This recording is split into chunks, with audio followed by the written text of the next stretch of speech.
The following Conscious Consumer Network recording of a live broadcast is available to purchase in high definition at ethymarket.com. Support free and independent media by becoming a CCN pledger. For €10 a month, you can have unlimited access to CCN high definition downloads at ethymarket.com. Ethymarket, the ethical marketplace for conscious consumers.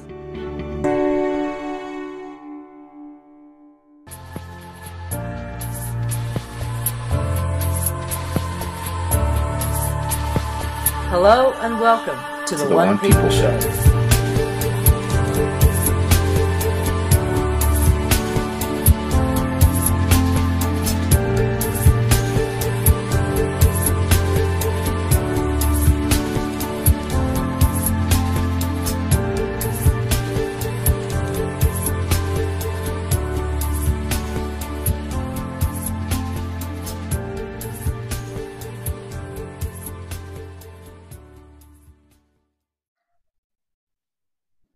Hello and welcome everybody to the time-shifting version of the One People Show. Are we here? Are we not? Maybe not. This has been, wow, one hell of a strange week, but we're getting used to saying that, I know. Dee, welcome. Hello, darling. Yeah, one hell of a strange week. You're just too freaking funny. I'm sure everyone who tunes into Transpicuous News is really sick and tired of me opening every single show with, it's been a seriously interesting week this week. Because you always think that last week was interesting, and then the next week comes and you're like, holy crap, that was even more interesting than last week. Yeah. Well, Jeff,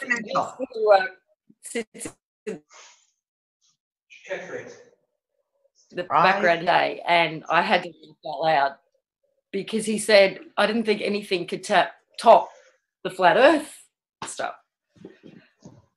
But I think we are topping the flat earth stuff. It's, we've had some, when Dee put out that article, What's the Time, Mr. Wolf? We had a lot of you respond publicly and privately to Dee with your stories. And lots of appreciation for saying, thank you for putting that out because I thought I was going insane. Oh, yeah. And I got a lot of messages. I got so many messages from people on Skype, Facebook, email. I mean, multiple messages coming in every day since I did the article saying, yeah, exactly. Oh, thank God you put this article out, because I literally thought I was losing my mind and I've been afraid to tell anyone, because they would just look at me like I'm insane. And then I read the article and went, oh my God, that's what happened. And some of the stories, some very interesting stories about buildings that appear and then disappear, or were never there and that suddenly are. Name changes of TV shows, again, more of them. Oh, yeah. I want to put this out there right now, because this one, I know this one. Who remembers the show from way back that starred Lucille Ball, weekly TV show? If you used to watch it, what was it called? The name of the show starring Lucille Ball. Yes, this is another new one that just came up. And we're getting a nice division of answers on it. So let's see. Jeff, I'm in agreement with you. Yep.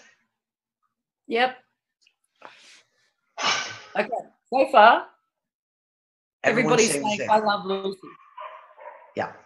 Well, we've had people who've said it used to be called We Love Lucy. Love Lucy. Swear blind, know it for a fact it was called We Love Lucy. Yep. And when they saw it as I Love Lucy, they went, what did they change it for? Why would they change the name of the show? Yeah. So, we've had some interesting conversations this week. And some of the shit, like, it's really funny because, like I said, the questions that I asked about NASA and the moon landing and the universal donor blood type, as random as those two questions may seem, have gone all over Facebook. Everyone's been like going, and of course, Jim Stone's one about sex in the city or sex and the city. But I've had so many shocking, I mean, I've had literally, I just got a message from a friend of mine who's a doctor who was like, no, you don't understand. It has to be O negative as the universal donor, and totally medically explained it to me. I'm like, love, I get it. I totally get what you're saying. But that is not what it was in whatever timeline I was on when I was a medic, because I was O positive and I was the universal donor. So explain that one to me.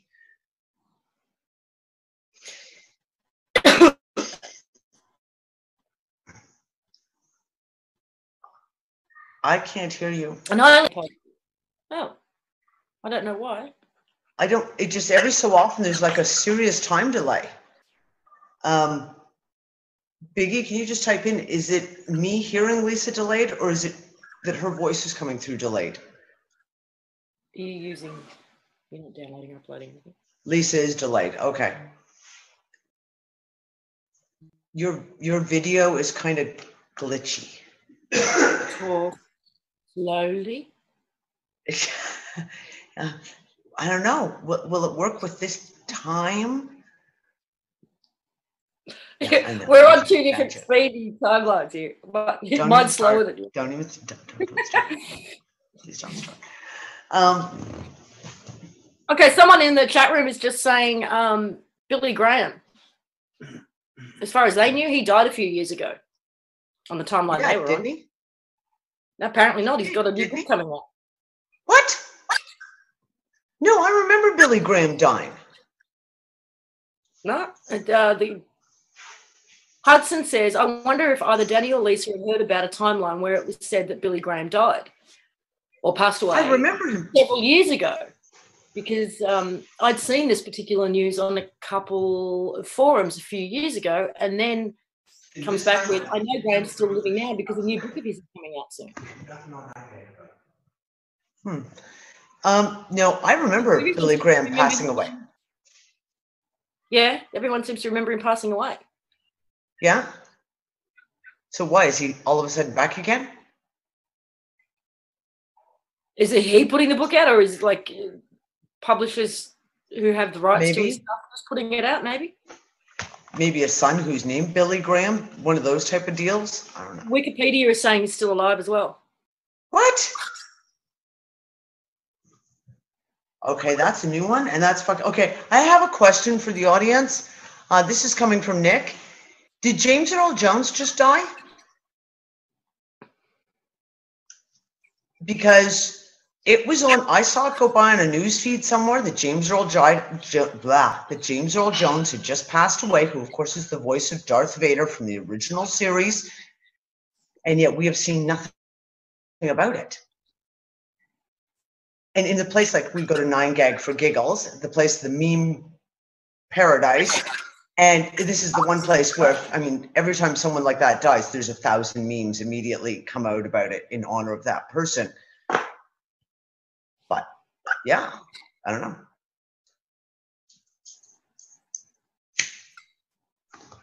know. Okay, just to keep you posted on the chat room. So I want to talk. What? Sorry. O negative is a universal donor in the timeline I'm in. O positive is the most common blood type. That's what it is. That's not what I got told. Because when I found out that I was A positive, I was told that I was amongst the most common.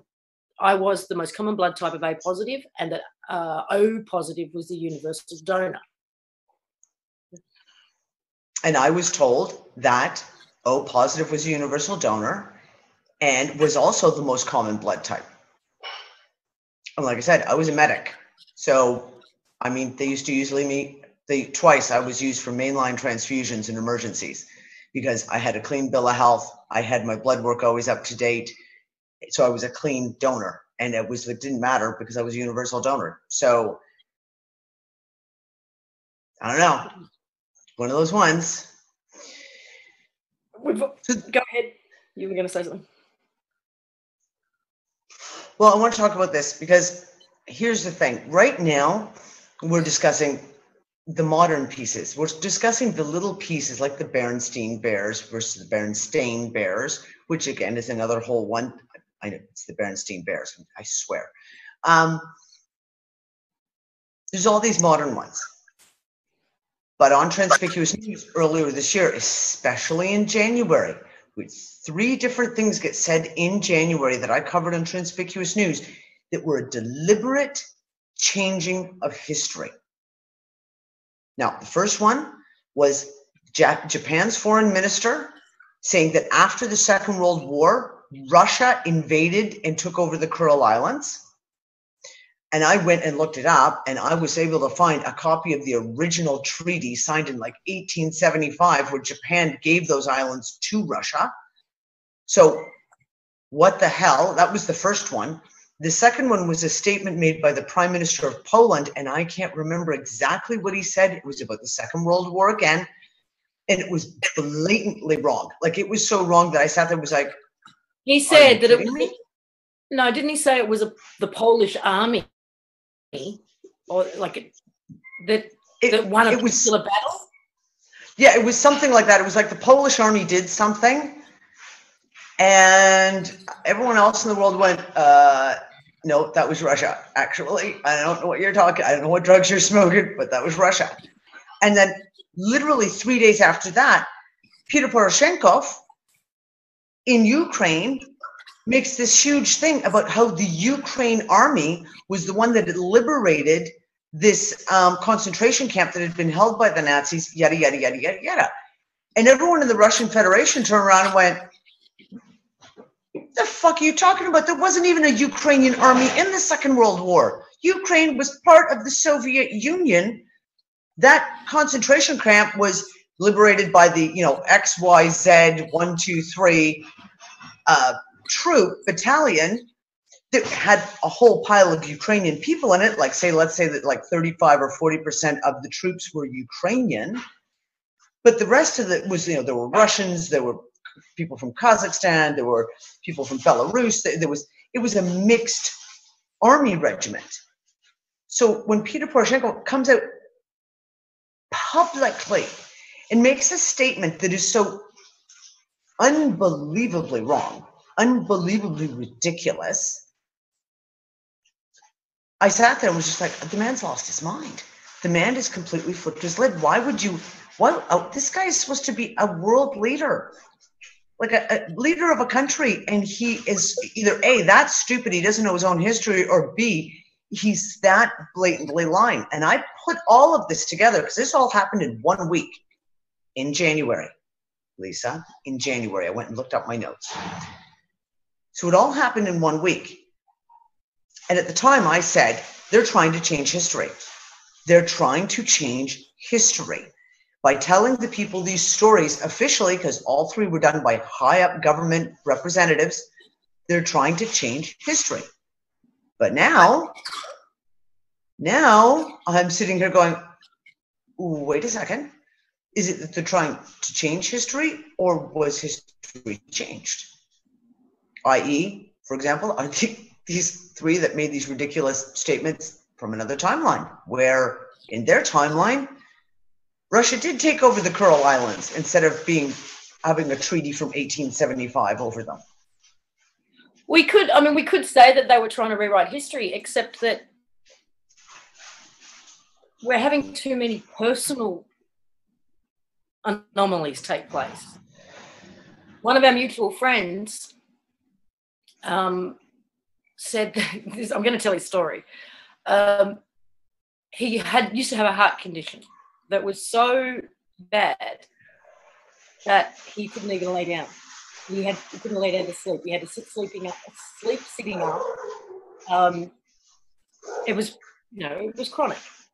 And there was a block, an open vacant block not far from his house that he was able to walk to on a regular basis, daily usually, and sit in there to meditate and just look at the view and what have you.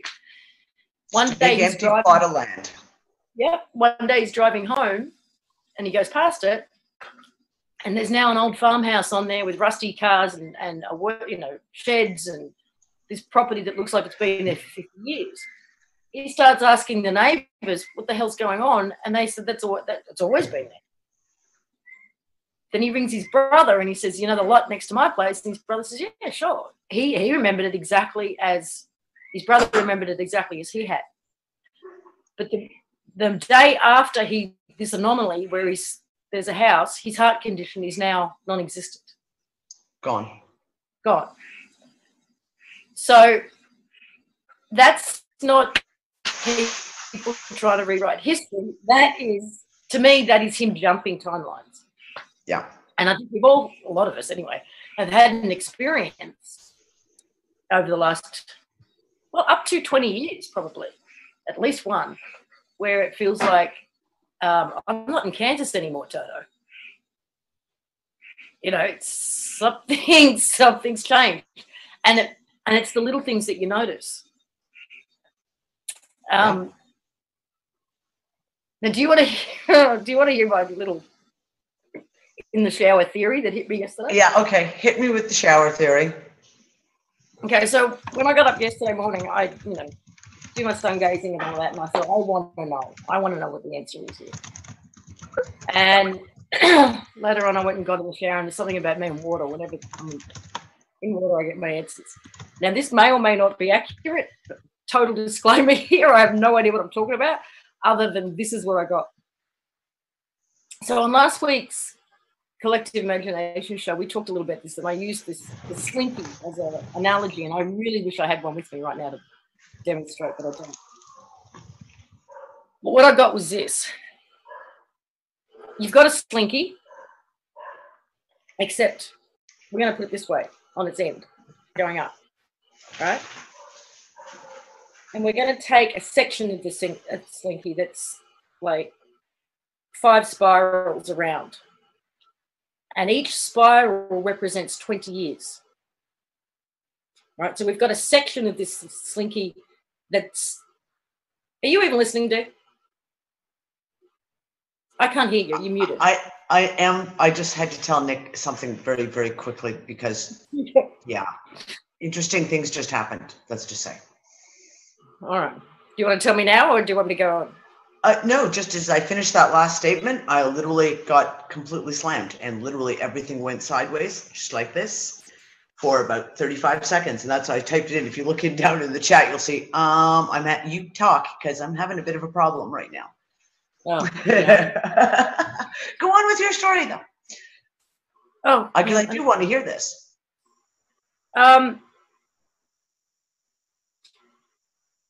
20 years. Yeah.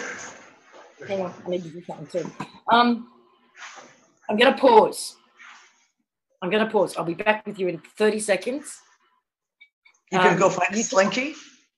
Yeah, I'm going to. Yeah, I wish. I'll be back.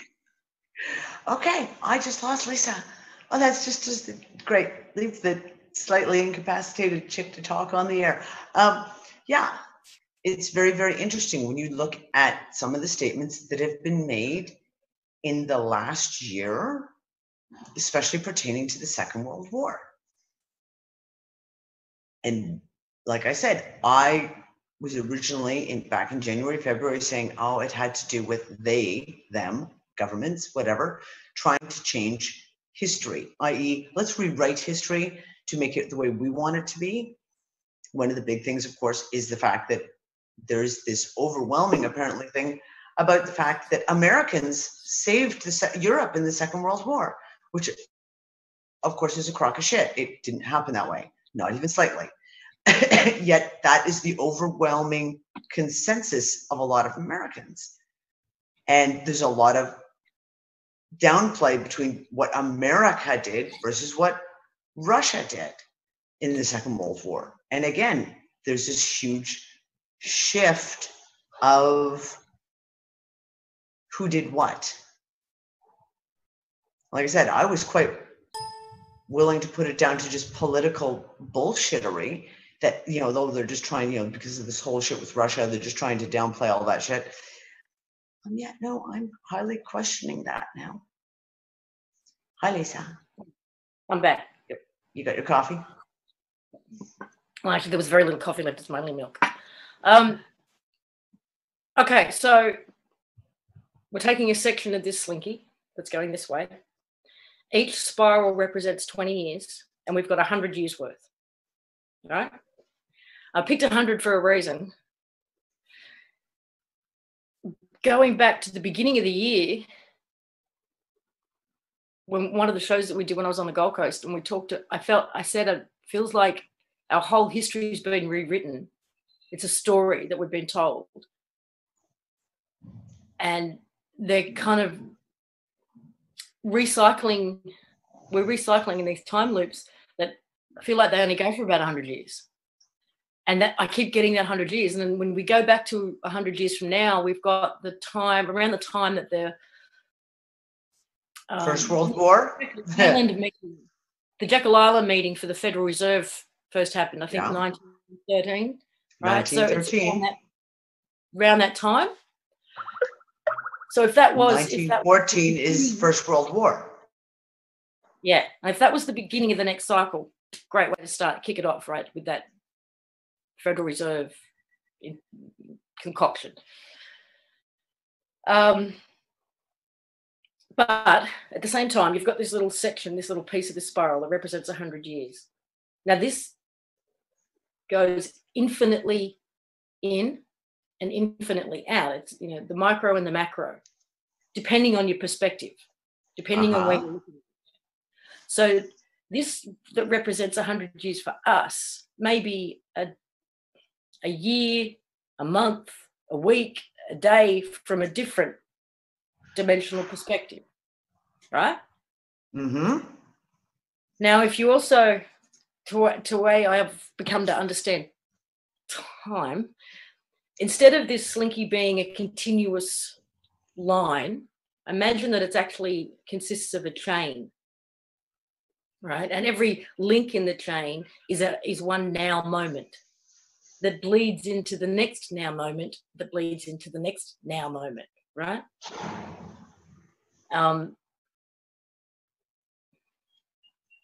And what we do, because we're cycles within cycles within cycles, infinitely in, infinitely out. And we seem to be rotating. This last 100 years in particular, we seem to rehash everything every 20 years. You know, fashion, music, everything seems to be on this sort of 20-year cycle. So when we get to the same point on the spiral as the previous point, we essentially repeat that now moment with some minor variations.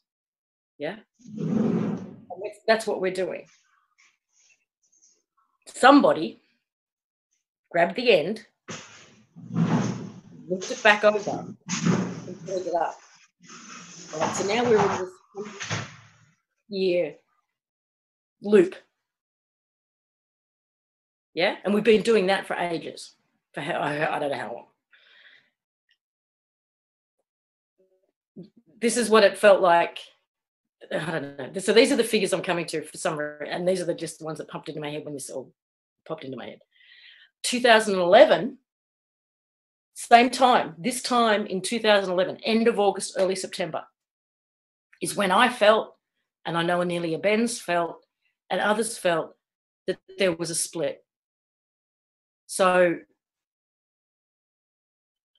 okay, so imagine you've got this coil, which is this slinky that's had its ends joined up, and it's going this way like that. It's just going around like that. That's not normal. That's not natural. It's not the way it should be. It should be going off into a straight line, so to speak.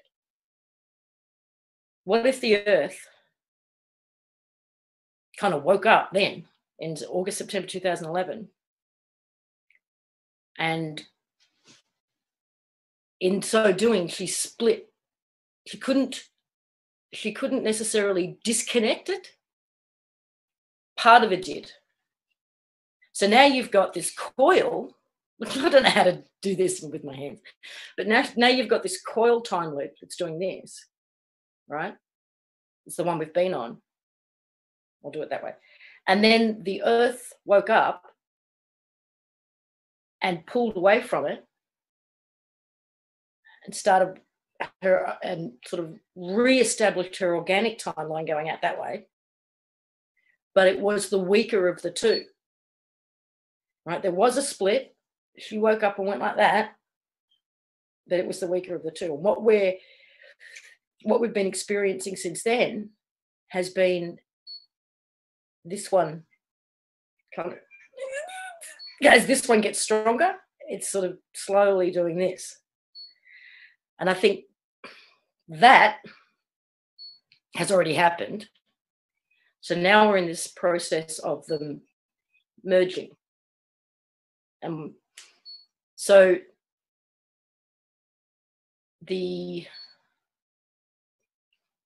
how do I put this? The organic one, the original timeline that the planet had for herself, that's going off in a particular direction, flat, reverberates obviously forward and back once it was kicked in. So we're seeing changes into the reverberating back through the past.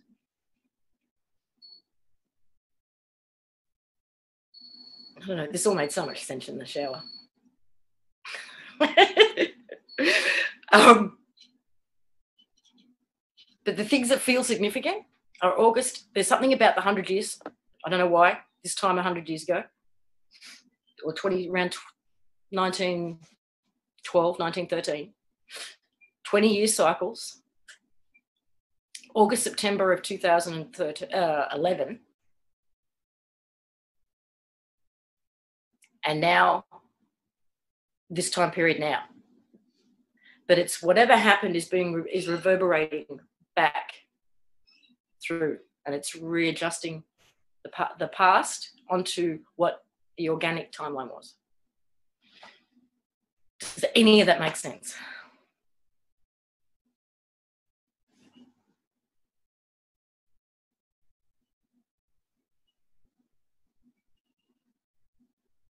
Right. Oh, I'm unmuted by host. Thanks, Vicky. Ha ha ha. I do get it. I actually do think that there's something into that. The question that we've had in a lot of the conversations we've had for the last week is timelines. How many timelines? I think we're down reports. And we maybe could be, I actually, personally, for something with me, it says 3, that there's 3. And it's a matter of, oh God, I mean, and the problem is you got to go back through so many freaking hours of conversation we've had on this. Like, Lisa and I, it's been what? We've had probably 15 hours worth of conversation on this topic alone in the last 2 weeks. Oh, also, not to mention, yeah. Like, almost 12 months to the day of December 21st, 2012. So if I'm in the ballpark where the Earth split in 2011, August, September 2011, then you have whatever actually took place in 2012, December 2012. I think, for another reason which we'll get to, we felt the effects of that almost exactly 12 months later, on December 25th, 2013, when I had the timelines are collapsing thing. There was a delay in the effect, which I think was through manipulation. We didn't feel it in December of 2012 when we should have, but we did get it 12 months later. And again, this goes back to this 12-month time loop thing. So, I mean, it's really, really interesting because the concept of time, just time, not even timelines, but time itself, has been something that has come up hugely in the last year. I mean, everywhere, constantly. Movies, there have been multiple movies out now that have talked about time, talked about the linear or non-linear aspects of time. There have been, I don't know how many movies we've watched in the last year where someone in the movie has made a statement about, you know, kind of like the ultimate currency, if you will, is like time. In Time, Is time. for example. The movie In Time. The movie In Time. Jupiter Ascending, whatever. She says that is the biggest currency. The most valuable thing is time. And it is like a meme that in the last year keeps coming up. And we watched, what was the movie? It was a terrible movie. Oh God, it was so terrible. Intercontinental? Nick, was that what it was called? Interstellar. Terrible movie. Like seriously, the movie, don't waste the 2.5 hours. Unless you want to go in and look at their aspects of dimensional time. But again, there was a couple of little things that were said in that movie that Nick and I paused the movie and we looked at each other and went, oh, isn't that interesting?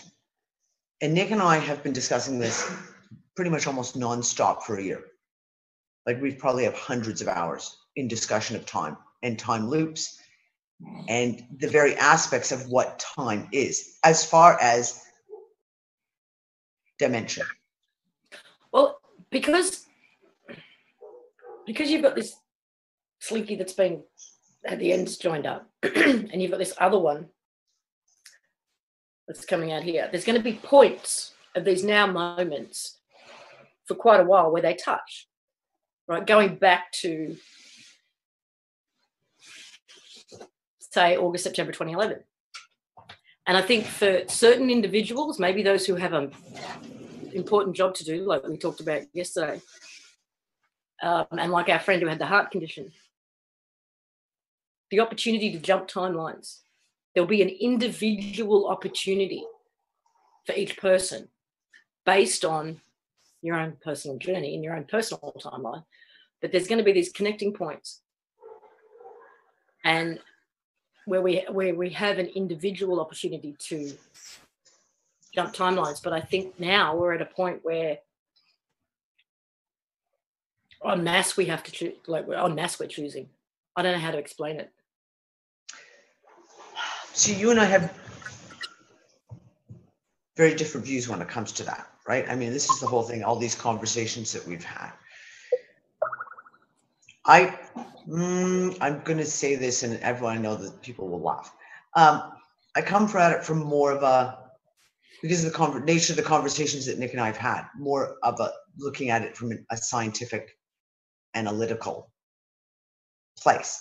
And there's this thing that I keep looking at, this splitting of timelines. Now, if we're going to go out on the supposition that these guys, the cabal, whatever you want to fucking call them, have been meddling with time, and we have hundreds of reports of it. Hundreds of people have come out and talked about these different projects that were done through the Black Ops, through like secret space programs, et cetera, where they meddled with time.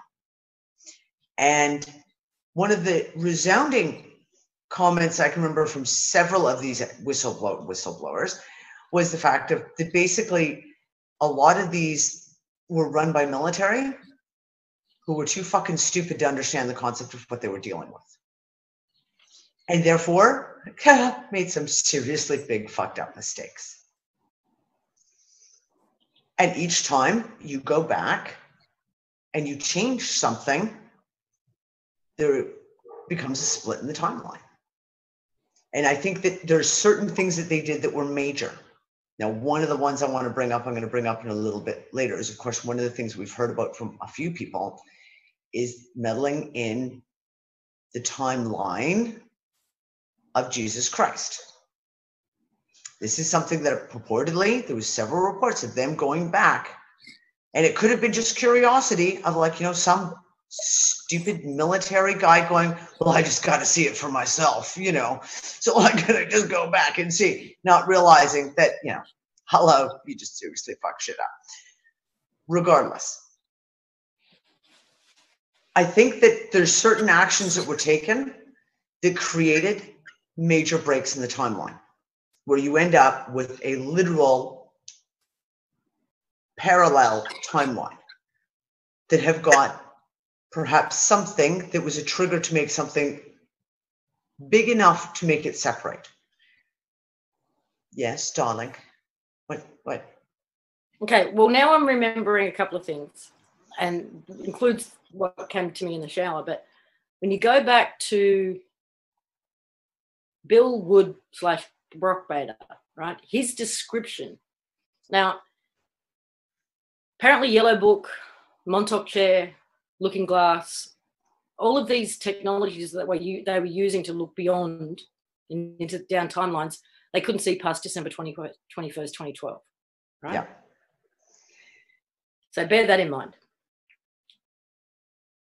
The technologies gave them images, right? And the strongest image would be the one that was the most probable. It was like looking at like 6 different movies projected onto a movie screen. One of them would be the strongest image and the others would be sort of faded into the background. That's my description. Even though I talked about one timeline going this way, being looped, the best word I can come up with for it is echoes. There are echoes of it, which we would call alternative timelines. They're faint and they're echoes. I think that all of the black ops military messing around with timelines took place in those echoes, because you would want to test the waters and see what the repercussions were before you implement them into the main prominent timeline. But it still echoes. Even if you did it into an echo timeline, you're still going to see echoes make their way through to the original or the strongest timeline, right? Maybe faintly, just little anomalies, but you're not going to have the most impact.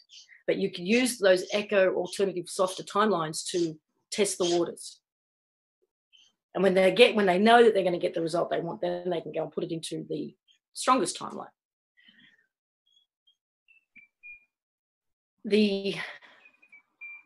But that is what I think, all of those echoes is what I think collapsed December 25th, 2013. All those echoes just went. But also because they couldn't see past 2012, just like our physical bodies and the way that we know manifestation and creation works, everything happens energetically first and then it works its way down through into the physical.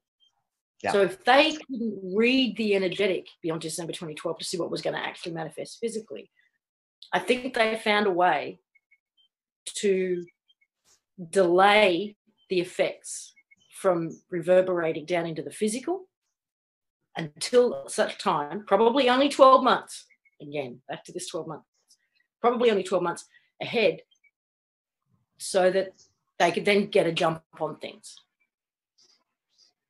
For some reason, 1 year, 12 months, it just keeps coming up. So for me, all of those echoes, all of those alternatives came in December 21st, 2012. We're now dealing with 2, maybe 3. We have gone through a process of assimilating all those alternate versions of ourselves and getting ourselves reoriented. We're in the process still of the timeline we're supposed to be on, which is either staying in this friggin' loop or jumping onto the organic original timeline. Well, now, if anybody wants to send white coats around, I'm not giving out my address. I know where you live. Actually, I don't, which is kind of bad. Here's the thing, and I think it could be a matter of visualization. We're coming down to, of course, the usual fuck-uppery of language. And how do you define, how do you describe something that we just don't have a language to describe? When I talk about major shifts, because the one thing I do disagree with you is that these guys weren't careful. These guys went back and made changes before they even had any clue about the ramifications of the changes, before they had a full understanding of what, one change to one person could do in the greater scheme of things, you know, if you go jump back 50 years and you change, you know, say, for example, you take some guy out 50 years ago and what that ramifications could have 50 years later into the future. So I think that what happened is we ended up with several main split timelines. Numbers, I don't know, numbers are meaningless really. But what happens is that on those timelines, kind of like what you're talking about with the echoes, if you can have a main split timeline here and you've got this one running parallel here, little things happen along those timelines where maybe it is that they're going back and trying to fix what the fuck they've done. Little shifts that you get small little timelines that break off from those main ones. So you get almost like a sub timelines that are very tiny, minor variations. Hi, are you back? Lisa, are you there? Oh, she's there. Okay, maybe. So I think that you get these tiny, minor variations, and I think that could be some of the shit that we're seeing right now. Is that we're seeing the tiny, minor variations that were just little blips. Things like Sex in the City versus Sex and the City. Things like the names of shows, the things like the Berenstain Bears versus the Berenstain Bears, even to the point of the Apollo missions. These could be very, very minor little, you know, because like I said, the Apollo missions, I had a lot of people who said there was only one that went to the moon and landed there. And Neil Armstrong and Buzz Aldrin and the other guy who I can never fucking remember his name were the only men to ever go to the moon. And I had a lot of people tell me that. And they were emphatic. And then you had people who saw 2 or 3. And then you had people who saw 4, people who saw 5. And there was about 4 or 5 people who came to me who said there were more than 10. So was that one of the things they were playing with? Something to do with the moon? And moon missions was one of the changes that got made? Like, oh, that moon mission didn't go well. Quick, okay, let's just jump back and just erase that one because fuck, we don't want to do that one again.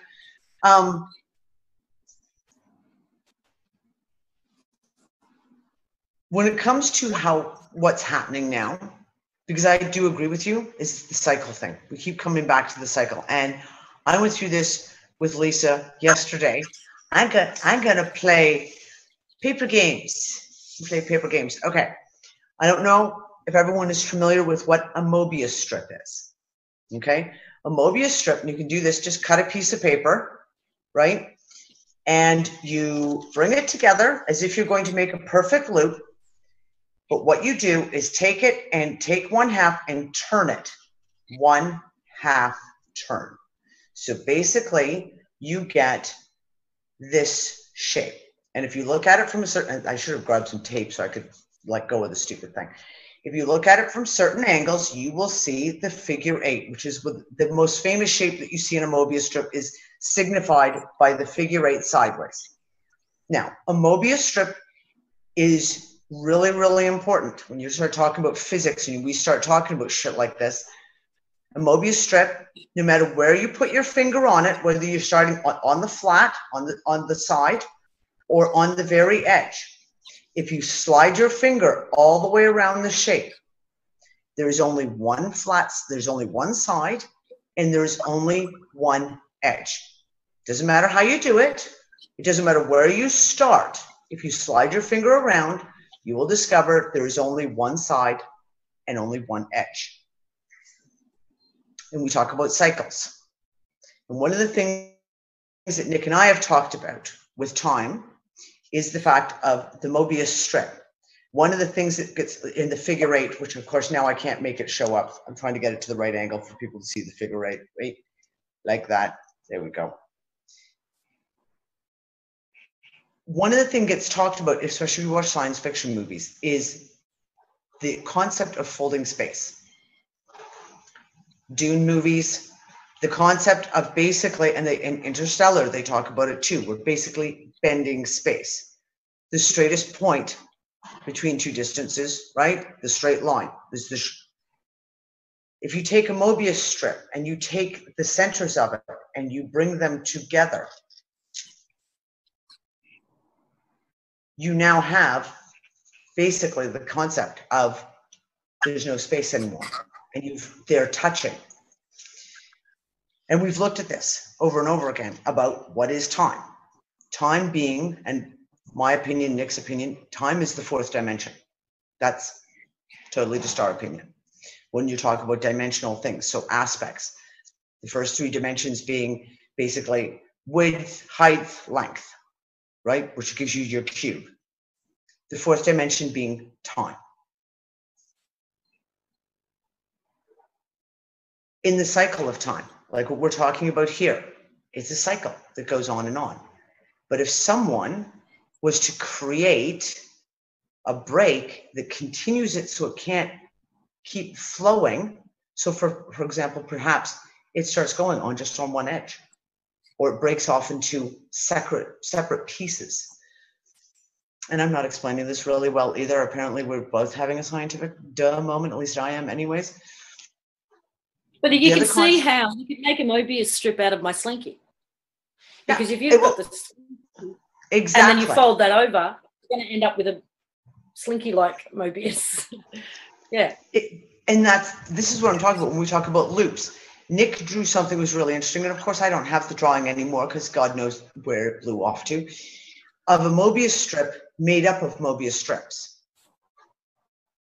And the micro and the macrocosmic, and that's what you were talking about. It goes up and it goes down. And the micro and macrocosmic, it basically is an infinity thing.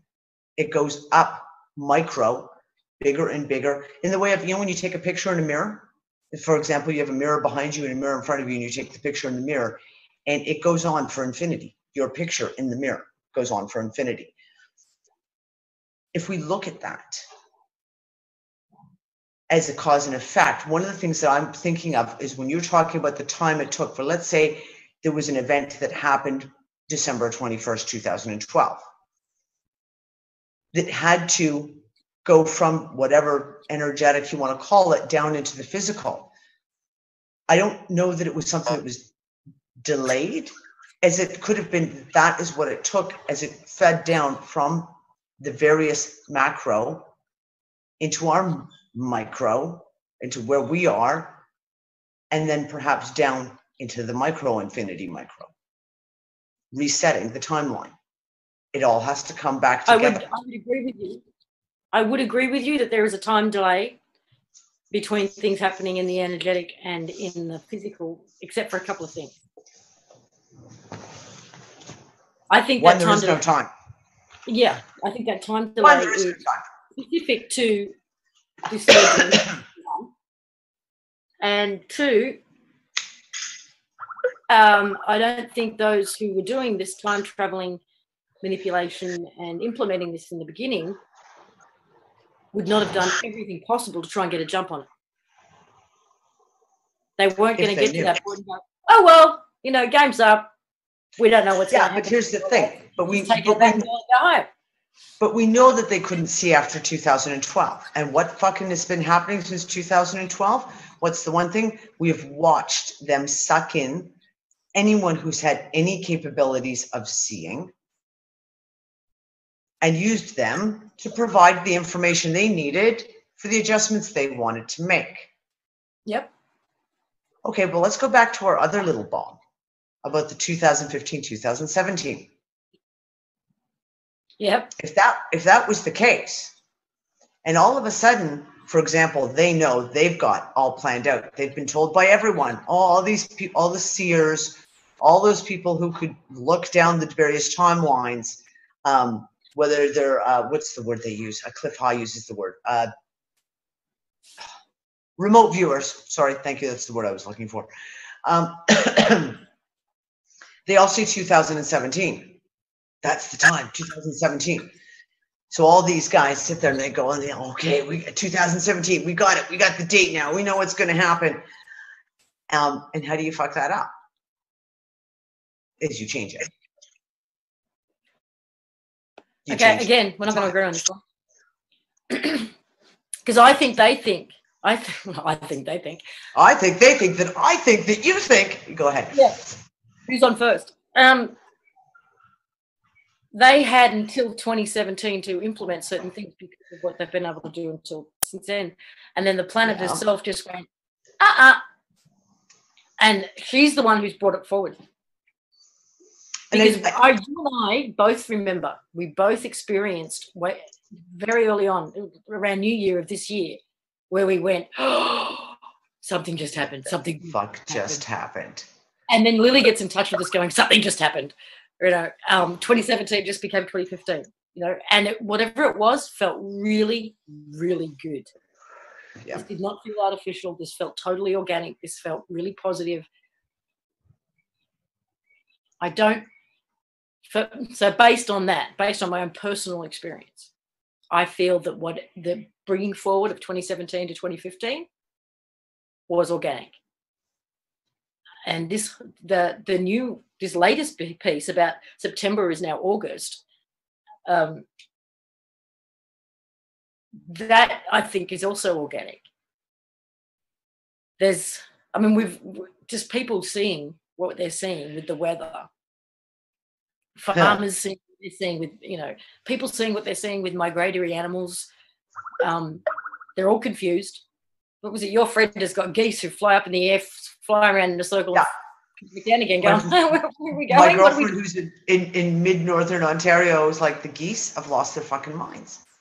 The geese for the last 2 weeks have been like flying in fucking circles. They don't know whether they're supposed to come, they're supposed to go, are we supposed to leave yet? Are we supposed to stick down? What the fuck is going on? She says she's watched them take off multiple times and they start flying in one direction and the other half starts flying in the other direction and they all look at each other going, where are you going? Wait a second, what the fuck's going on here? Animals acting weird. Our dog has been seriously weird shit. The animals out here, because of course we've got a farmer's field out of the way. There's got sheep, he's got cows, and the dogs. And I mean, there's been some serious wackadoodle shit going on with the animals. And like I said, in the middle of all that bizarreness last week, we got into our favorite taxi driver's car, who's a really good friend of ours and speaks English, and we really like him because he likes to talk about unusual things. And he likes to always kind of test the waters with Nick and I to see what he can talk about. And we got into the car last Sunday, so like a week, 8 days ago. And the first thing he said to us when we got in the car, he goes, it's October now. And this is a guy who's very with it. Like, the Moroccan people, like I said, they're very in touch with a lot of that energetic kind of stuff. And yeah, it was very, very just like, he just looked at us and was like, it's October now. Deadpan. And it felt like it. Like, it felt like it. The weather switched instantaneously. It was like 1 minute sweltering hot. Next minute, we had to go inside and get jackets on. It went from being hot, humid to the point, well, you guys saw me 2 weeks ago on shows and I was like dying of the heat, to we had to go get jackets on, and it dried out so fast that our lips cracked. And everybody's having that change of season kind of thing going on, but intensely, because the body doesn't know. It's not just doing a change from one season to the next. It's like, I don't know. Everyone's sick. Yep, everyone's sick. Oh, isn't that funny? All of us were sick in January too. My whole crew was sick as a dog in January. Like for 2 weeks solid, everyone was sick, and we haven't been sick since then. Not even so much as the sniffle since then. But we all got it. Nick and I got it. We got that heavy cold with the sinuses and bad headaches and sore throats and the whole bit. And that happened in January too. That's kind of interesting. I hadn't thought of that. Just remembered that. So I want to ask in the chat room, because we had people who did come out and tell stories of the anomalies that they've noticed in their own personal lives and shifts that they never told anybody, even their husbands or spouses, because they thought they were nuts. So if you've got any of those, or if you've noticed things about history that isn't to your memory, anything like that, whether it's something seemingly meaningless like the name of a TV show or the name of a book, or something more significant, please type it in, because we want to try and accumulate as many of these anomalies as possible. Okay, so here I've got one for you that goes back to the NASA moon landing. And this came from someone that sent me a message and said, I can tell you right now, she says, because you asked the question, she says, I've never gone and looked it up because what do I fucking care about moon landings? And she went and looked it up. And the date given was July, the first moon landing happened July 20th, 1969. And she says, I can tell you 100% for a fact the first moon landing did not happen on July 20th, 1969. Because she said, in July 20th, 1969, I was moving states, moving to a new house. And it happened when I was in grade 1 in school. They brought a TV into the classroom and amalgamated a bunch of the classes together so all the kids could sit and watch the moon landing live and then drink Tang. And she says it was a big deal. It was like as a little kid, that this is like so exciting. This is the most exciting thing in your entire life. And she says she knows she was in school because that's where she saw it. She sat there with all the other kids in the classroom and watched it. And she knows sure as fuck that she was not in fucking school July 20th. July 20th in the States, school's not open. Hasn't been ever, as far as I know, been school in the end of July. So, and she says right there, she says it was a stunning moment for her of just like, I know for a fact that it didn't happen then. So what happened? Why, like, seriously, to her recollection, it had to have been September.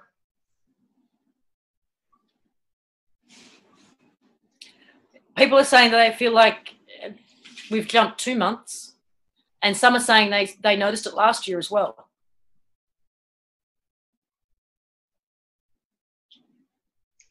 It's really interesting because we had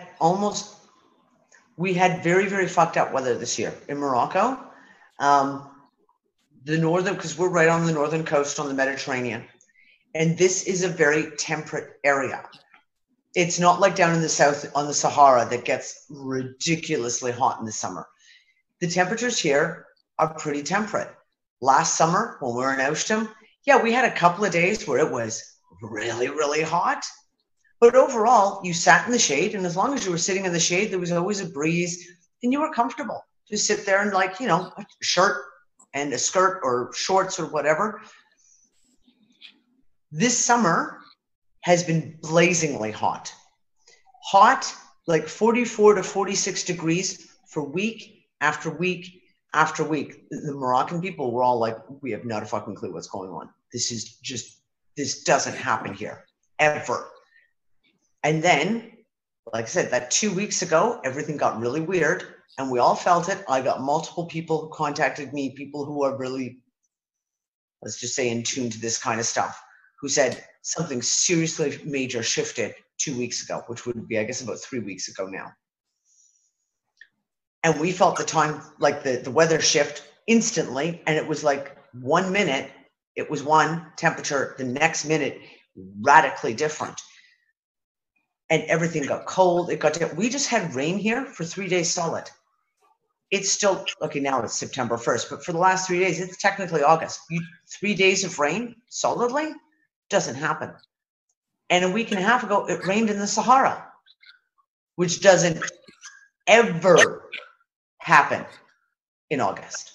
Like I said, it rains maybe 3-4 times a year, and it certainly isn't in August. It's usually like, November, December, January, February. If it's going to rain, that's when it will rain.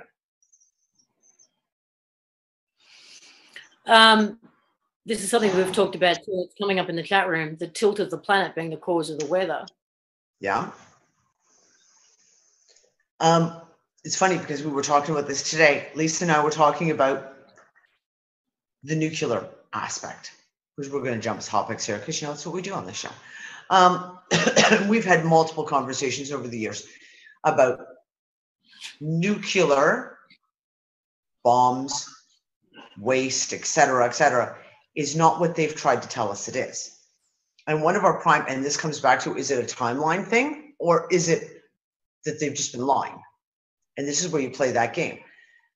Hiroshima and Nagasaki, according to their own data, there should have been nothing living there for 100,000 years before even a cockroach could come back to that area after they dropped those bombs.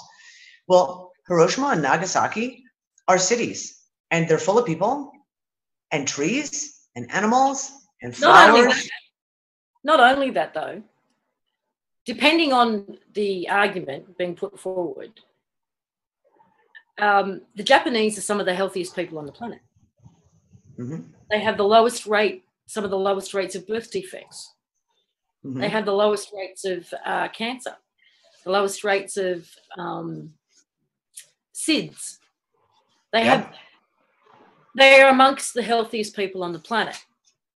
And it was only when the reason I even looked down this particular rabbit hole was because within a really short period of time, I was being hit with two different arguments for two completely different reasons and unrelated that involved Japan. And it got me thinking about, but hang on, this is the one place that's had two nukes. How can this be? Mm-hmm. So I started looking into it. And then the same thing with Chernobyl. Now, the photos that you've apparently seen different photos, but the photos that I saw that claimed to be from Chernobyl showed the place as being completely regrown and lush. Wildlife is abundant, and they haven't got two heads. But the place is all still quarantined. You can't go anywhere near it. Mm-hmm. But nuclear radiation and the devastating effects of nuclear radiation is, you've got to admit, a really convenient scapegoat and explanation for a whole lot of shit that's going on.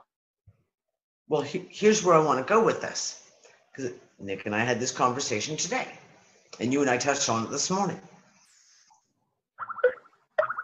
Fukushima. Now, from the get-go of Fukushima happening, I had a lot of questions, because there was a lot of stuff that was coming out that just didn't jive with me. I mean, beyond the mainstream media coverage, because I don't even want to go there, but there was just, even in the follow-up for the next years afterwards, there was a lot of questions I had about the validity of the stories of these radiation. Now, one of the things that's very, very interesting was, of course, for the last couple of years, everything on the Pacific, on the west coast of North America, everything is blamed on Fukushima. Dead fish, it's Fukushima. Dead whales, it's Fukushima. Dead seals, it's Fukushima. The plankton's dying off, it's Fukushima. Everything is Fukushima. They blame it all on there. And all the dead sea life, the dead fish, the dead birds, etc., that happen, for example, in the Gulf Coast of Florida and the southern states, of course, is all blamed on the BP oil spill. That's why all those animals have died. But if the planet is tilting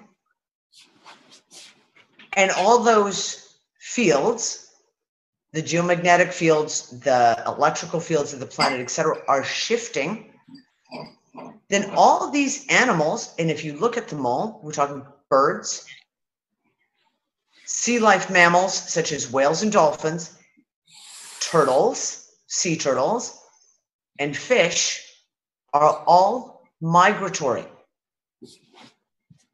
So what happens when your internal GPS is all of a sudden turned on its fucking ass? And you start, and we witnessed this, and I was telling Lisa about this 2 Octobers ago when we were here. We were out walking on the beach with the son of one of my best friends, and we saw an octopus swimming up onto the shore. And Ben and my eldest daughter, Quinlan, being like animal lovers like they are, they immediately got into the water, they got a bag, they scooped the octopus up, they took it out into the water and let it go.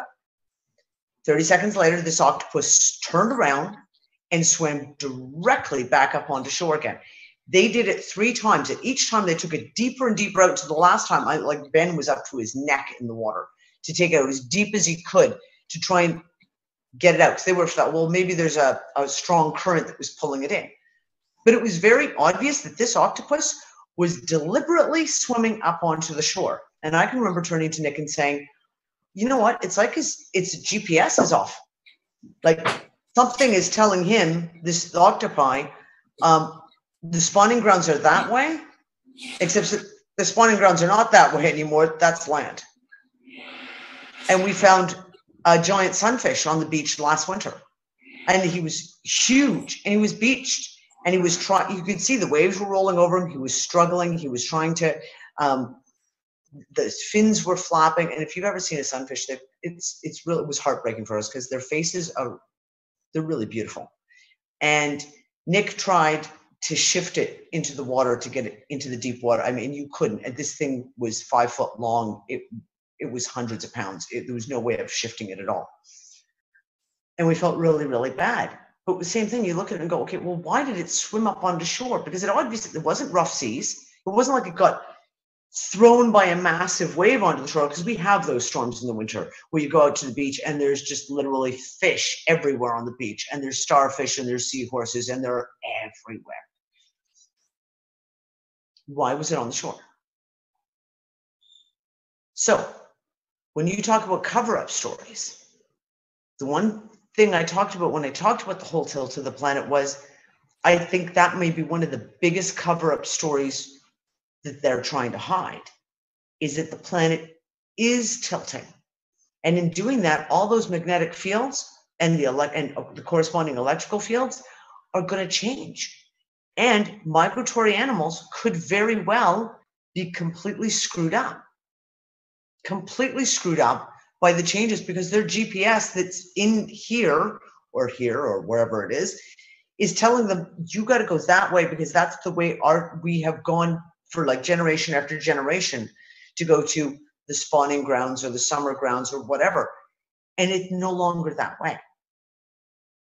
So is that the cover up? It's as if we're dealing with so many questions, converging situations right now that we just can't say it's this or it's that. No. It's collapsing timelines or jumping timelines. It's both. It's all of the above. Well, and we didn't even get into the fractal. We didn't even get into the fractal discussion. We've still got a little bit of time. We'll get into the fractal discussion in a minute. But yeah, tilt of the planet. Timelines. Is the tilt of the planet to do with the timelines? Is that one of the triggers that has started pulling timelines in and back to a natural Earth timeline? Is that the tilt of the planet? Is that the cause? Or is that the effect? Every time I see you do this and say tilt of the planet, I think of Yellow Rose for Texas. Why would you do that? I don't know.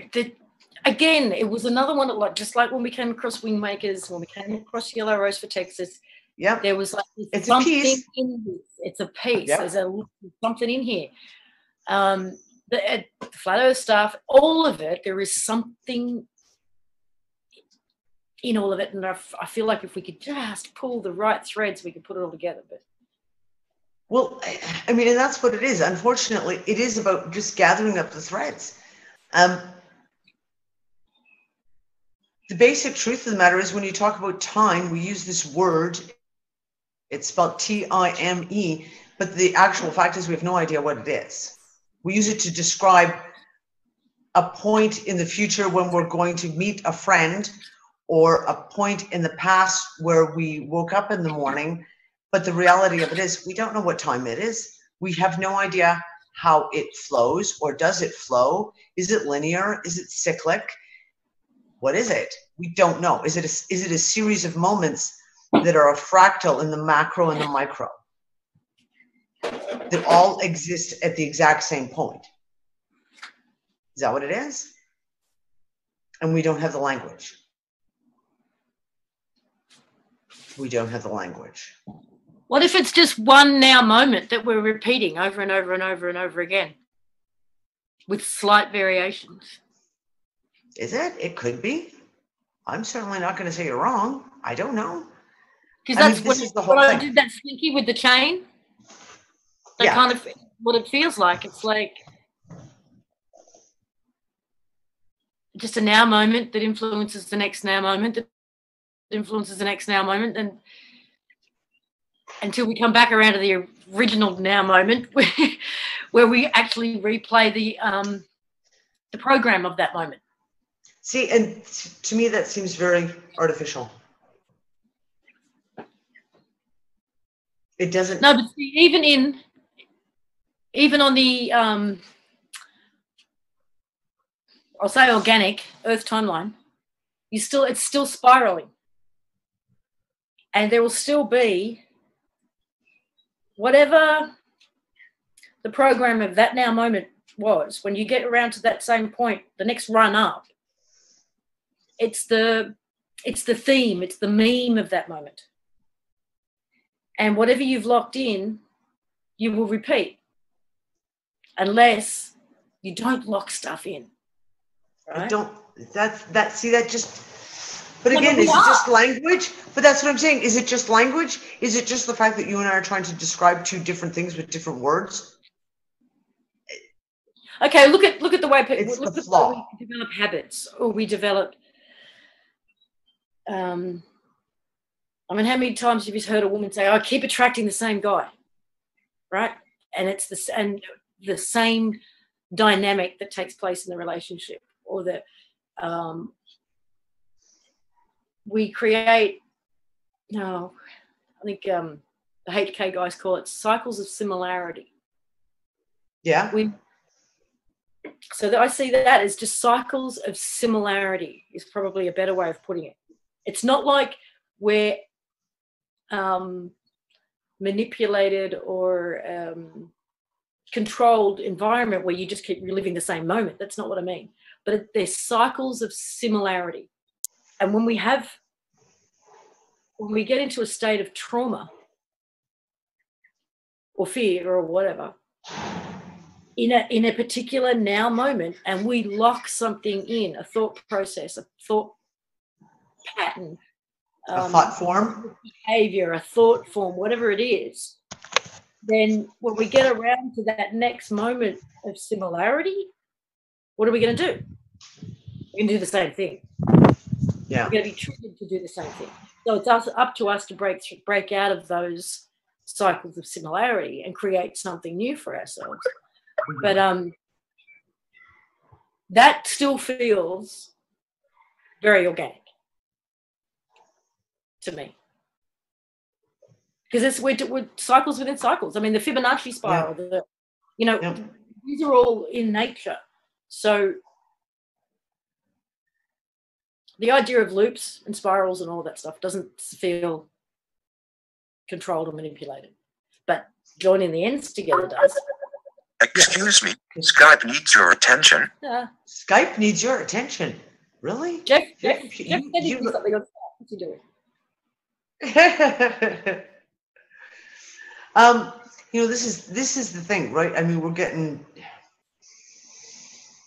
we talk about all these aspects and all the questions. So I just mentioned the fractal thing, because that comes into the whole macro and the micro as well. And I'm going to give a little example, because you and I had this conversation earlier last week. Oh, there you go. Okay, sorry, Jeff is sending us messages and making me giggle. And if he wants me to, I'll read it out loud.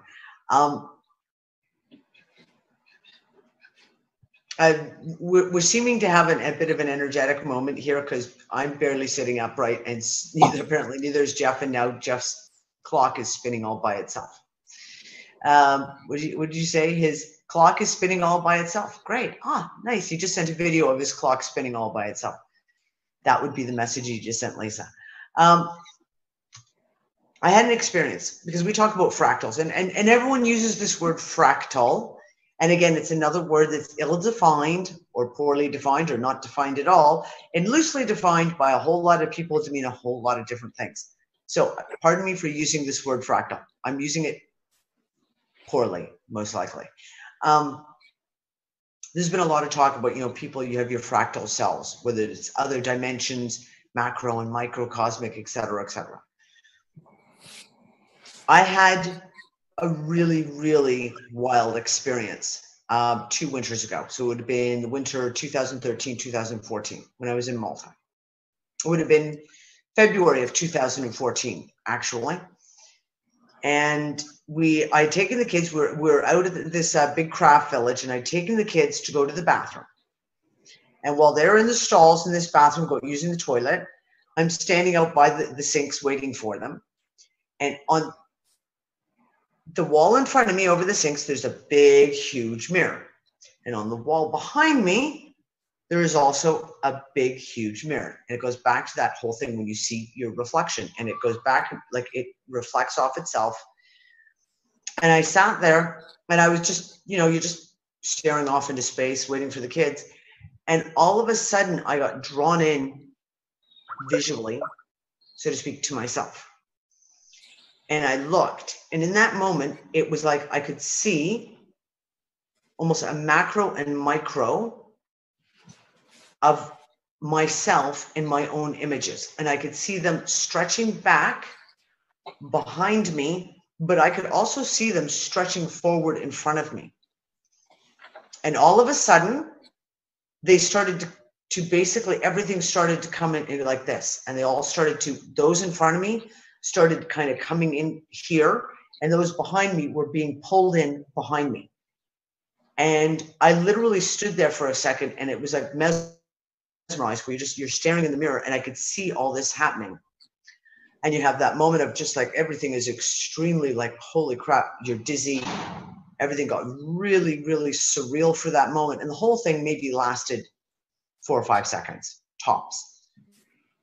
And I remember it very, very clearly, because I remember having this kind of epiphany of like bringing your fractals in, basically, of kind of like that is what we're doing, or that's what we're supposed to do at some point, is all those fractals of ourselves that are on all these timelines, dimensions, whatever you want to call it.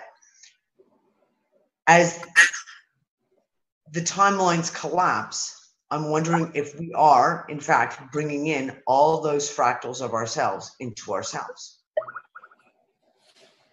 And I've really been thinking about this a lot, and thinking about some of the weirdness a lot of us have experienced. Well, kind of like all of a sudden when the world shifts sideways and you almost feel like you're going to fall over. Is that a moment when perhaps you are integrating another fractal of yourself, another piece of yourself, if you will? And it takes a little while to adjust, which is why a lot of the times you sit there and you go, I have to go lie down right fucking now.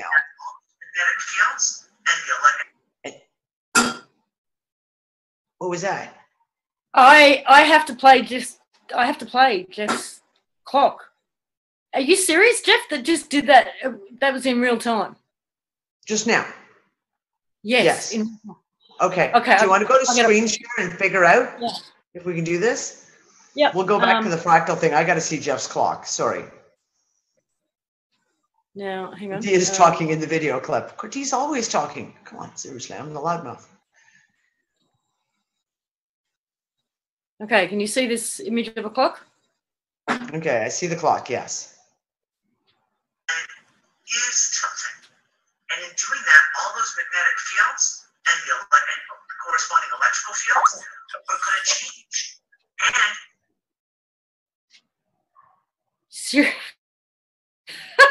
okay. Okay, that was 10 seconds. And how much time just went by? 45 minutes and 10 seconds? Minutes. It's still going. It's still going.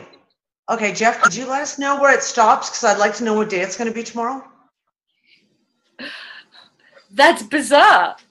So the electromagnetic something Jeff, in your, send me that video. I'm going to have a copy of that, because I'm going to have to show Nick as soon as we finish this. I'm going to be like, Nick, you got to see this. That's fucking bizarre. So anyways, no, my theory is that maybe my video just keeps going on and off. I'm sorry. I don't know what's going on. It just randomly is just doing its own thing. Oh, isn't that so funny? When your his clock, my video, I don't know. Like my internet last night, trying to get on Transficuous News, and it took 20 minutes from having perfect internet all day.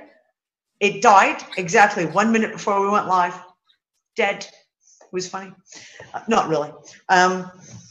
So, like I say, these fractals, and when we have these big, huge moments where people are just, you physically feel like something just shifted, something is going on, and you get, whether it's the dizzy feeling, whether it's the pressure, those sudden moments of, oh, where the fuck am I?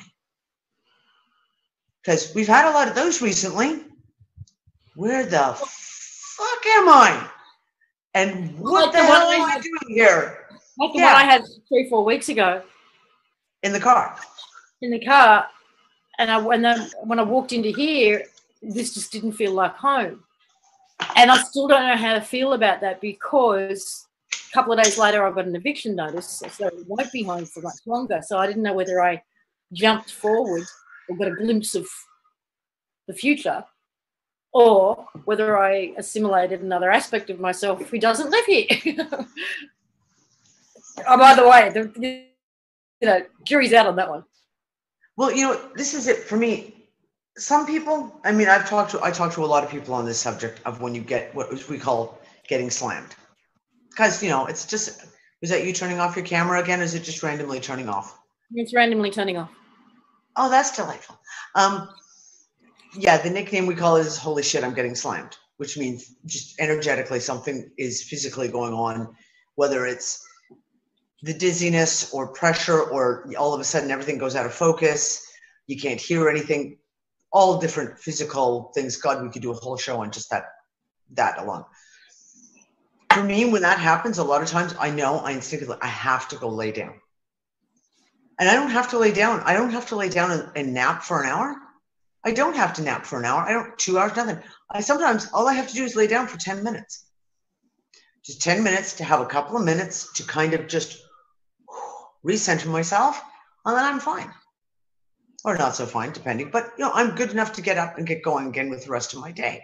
And you wonder if that is, again, either A, something that's shifting in timelines, something that's shifting within ourselves in reaction to shifting in timelines, or are we just totally fucked up? You pick one, A, B, or C. Well, I'll tell you what, if you and I are crazy, we're in good company. Yep. I actually had that conversation with someone, sent me a message. I loved it when I got it, because she said the whole thing about the timelines, and she said, oh my God, I couldn't even talk to my husband about this. I literally thought I was going insane. I said, it's okay, love.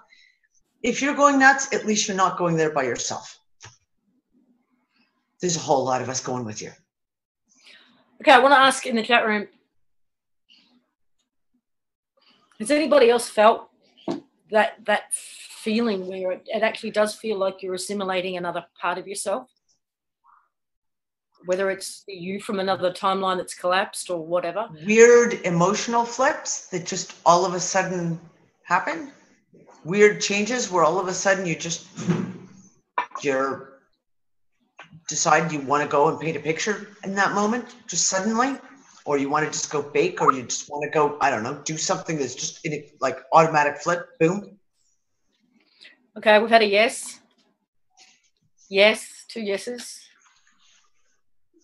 3 yeses.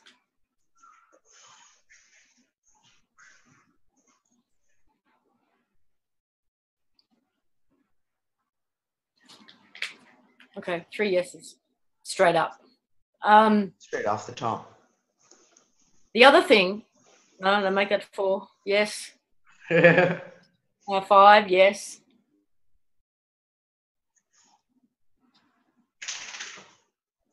Okay, 6. Yeah, there's but pretty much everybody in the chat room. The other thing that came to me during my HK course, actually, was that the Christmas Day, the timelines are collapsing experience. No one can tell me that didn't happen. Or that it was some kind of, glitch, brain glitch on my part. Brain glitches don't last all fucking day.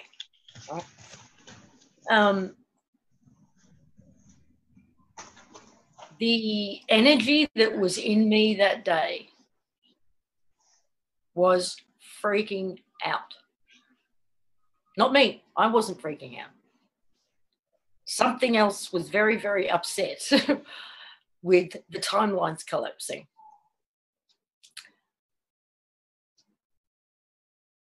So I'm thinking it was a good thing, because what was running my physical vehicle that day was not me, and it was not our friend, I don't think. So, but it was absolute. I mean, what I saw, the very few things that I recall from that day, from a whole 12-hour period, really, is seeing flashes, remembering flashes of other places that I could have been or would have been in that moment, other me's in different places, some with people that I knew, including being home with my kids for Christmas Day. One was being at Brian's house with his mum for Christmas Day. So there was like 3 or 4 of those sort of scenarios. And then there was a whole bunch where I was with people and in places I had no conscious knowledge of. But I was simply an observer. I felt like an observer when I was looking at those ones.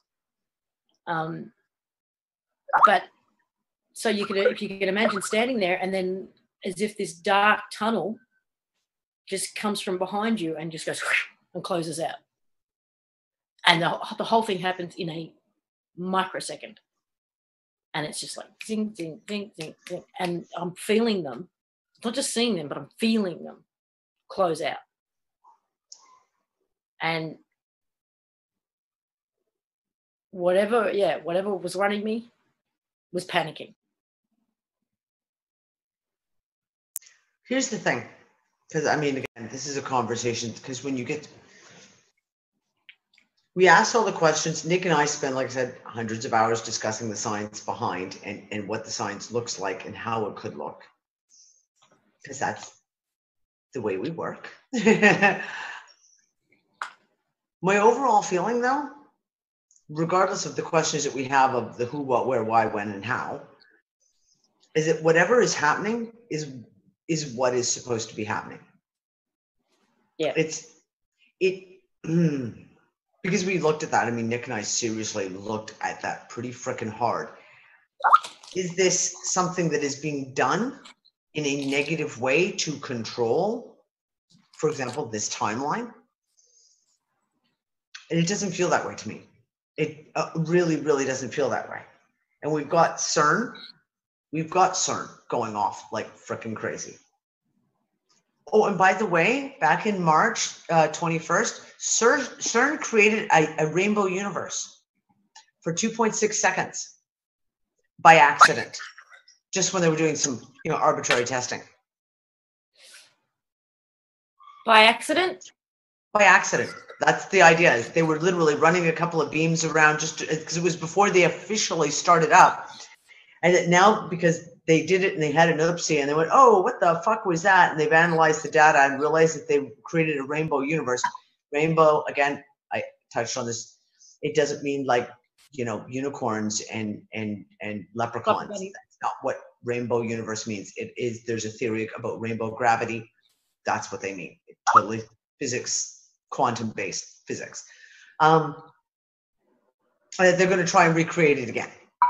But I find it very interesting that article came up this week, in the same week that we're also hearing that there's been delays.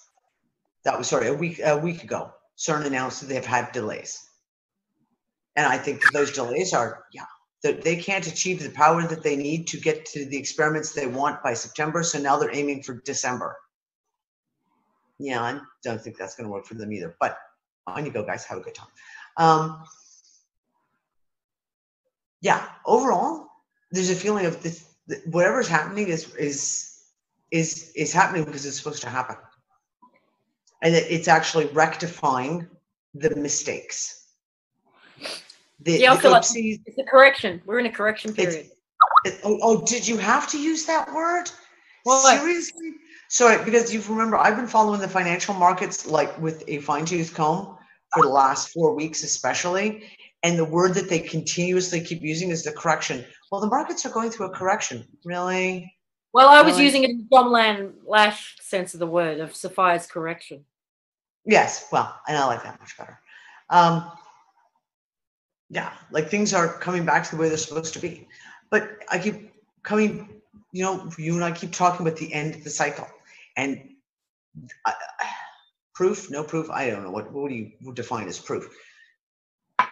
That is always really, really strongly resonated with me, with you, that we are at an end of a cycle.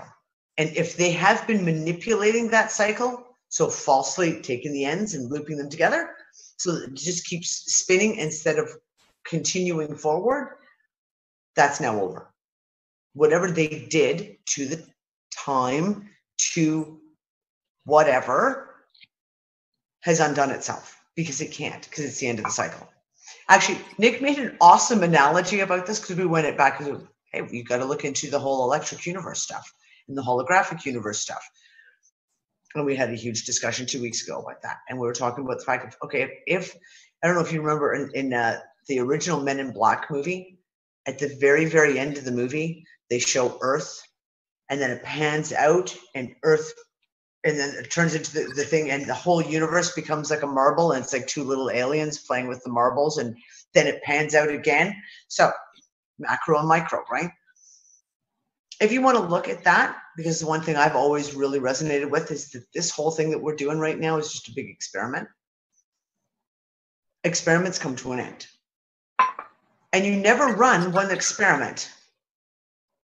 You don't just run one, you run multiples, because you got to have a, what's that term?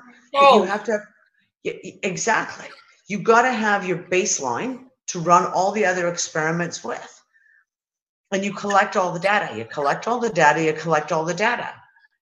And Nick kind of made the analogy of like, well, if you look at this, when you're collecting the data, you get to a point in the cycles where you have no more storage for the data. So you have to start, you know, it's like your hard drive is full. So what do? You start deleting.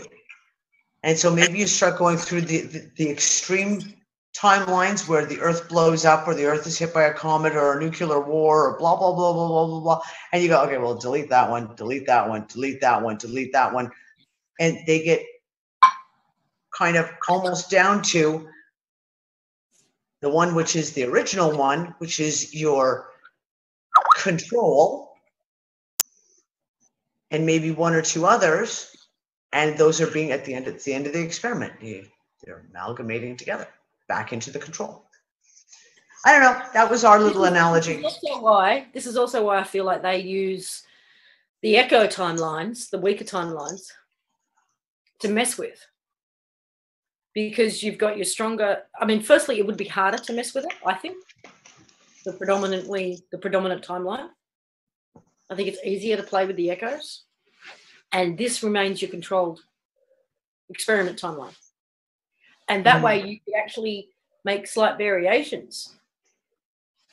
We could, you know, make this person president here, this one here, and this one here, and see where that pans out. We could, and you've got, you know, you're running several experiments at once, but you've always got your controlled one. Or we can plop this person into the future here. And even with time travel, and Cliff High talked about this too in the Wujos that Jeff sent through. Every time they mess with time by time traveling and putting somebody into the future or the past, that has to echo through. The universe has to accommodate. Now, he used the example, say you send somebody from now who is been eating GMO foods and their DNA is completely screwed up. They're subjected to all of the environmental factors, and you go and put them back a couple of 100 years where none of that exists. It's like putting a foreign object into the mix, a foreign fingerprint into something, and the whole, you contaminate it essentially. Yeah. And everything has to will change and adjust, and so that sort of thing gets reverberated back, even back further, and then in the future again. So you can't put somebody back without or forward without there being an echo. A repercussion. For every action, there's an equal and opposite reaction. Here's the other thing I want to say. This comes back to certain messages that have been sent to me just recently. There's that, you know, and you talk about all the people who follow the channeled messages and ascended ass masters or whatever. Sorry, whatever those guys.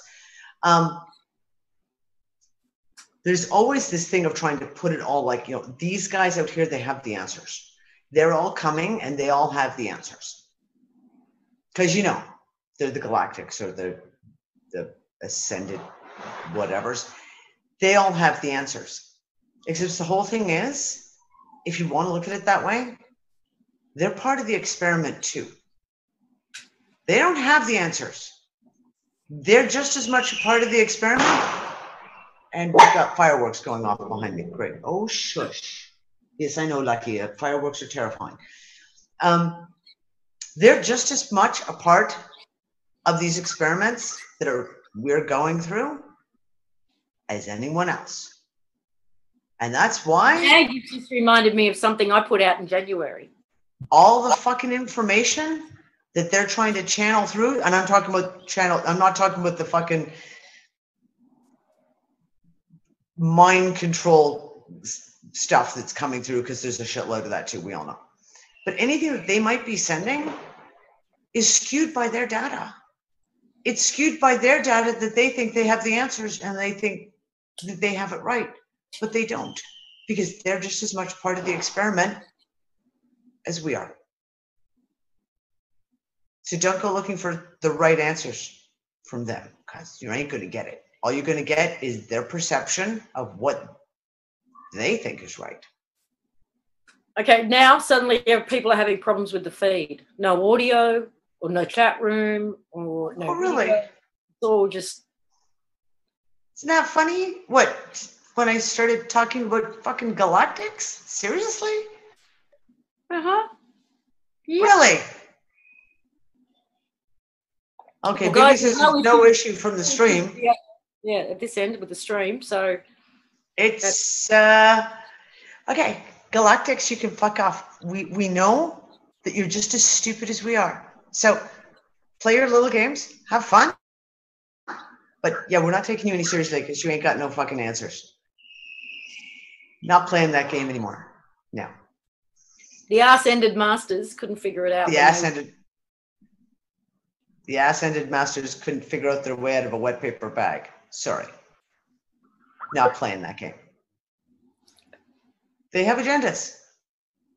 Someone's saying that much loved Bernstein Bear books from the 80s have been replaced with Bernstein, and she's not happy.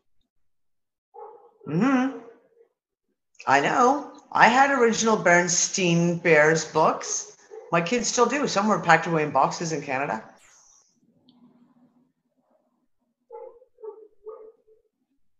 Hang on. Hang on. There might be some issues with the stream.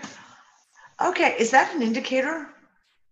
I'm sorry, Lisa, you know, we try to not point out, you try to not jump to conclusions, but sometimes it's kind of hard to call it coincidence. I don't know. I'm kind of almost scared to bring this up because the stream might get affected, but. And we're down to the last few minutes, just so you know. We've got like 3 minutes. 20 minutes left. What? Oh, my clock stopped. Ha ha. Awesome. Okay, we got lots of time. Awesome. Go ahead. I'll shut up now because my clock is... Mine's gone forward too, like, yes. How long have we got left? Biggie, could you tell us how long we've got back? Your time moving went... You have 15 minutes left. Okay. Okay, good. Go ahead. Shoot. Go ahead, Lisa. Bring it up. Let's see if we can crash a string. Someone actually checked all the books that she got from the 80s, and they say Bernstein, but she remembers them distinctly as Bernstein. So it's as if I know there's Bernstein. But the physical books have changed? No, but those physical books that we remember may have not been on this timeline. Remember that. Oh, so Just because we're on this, dude, just because we're on this timeline doesn't mean that we were always on this timeline. That's one of the big things that I'm talking about here. I have a feeling that a lot of us have done quite a bit of timeline jumping around. Maybe collecting our fractals along the way. I don't know. But I can guarantee you, it was Sex in the City, and it's Berenstein Bears. Definitely. Go ahead. No, you reminded me of something.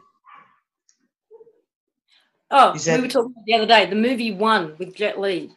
Yeah. Isn't that? Oh, and I got to go watch that again. I'm going to get Nick to download that. Too. So, guys, if you haven't seen it, this movie with Jet Li, he goes around jumping from different realities, different alternate realities, killing himself off. Because when you do, he simulates that version of himself, including all of their traits, their gifts, their strengths, their energy, their life, their knowledge, exactly. Well, their knowledge, and to the point where he is the only one of himself left, and he is kind of all powerful. Hey, go. Sorry, I just thought, it's like all these extra strands of DNA that we're supposed to have. Maybe that's the turning on of the DNA, is as each of our fractals, so to speak, reintegrates into us, it reactivates that individual strand of DNA until each one of your strands of DNA are activated. I don't know, it's just a thought. Okay, you're the one who's going to know this. How much DNA is supposedly junked? It's like 90-something%, right? Oh, it depends on who you talk to, and it depends on when you talk to them, because that number changes too, strangely enough. Yeah, it's like they've always said like 95% of your DNA is junk DNA. So what if in this particular timeline, 5, 6, 7, whatever it is, is switched on, and in another timeline, it's a whole other 6, 7, 8% that's switched on. When you add them all up, all hundreds are switched on, but it's different ones in each timeline. That's, that's an interesting theory. That is a really interesting theory. Like I said, that vision that I had in the mirror of all the fractals coming in, and like literally I felt each one hit into me. It was like, oof, oof, as each one kind of was absorbed into me. That's an interesting theory. We must think about this a little more. So for those of us who feel like things are not as they were in the past, we have jumped timelines. Yeah. And that's what I think essentially we've done. We jumped off this one and went onto this one.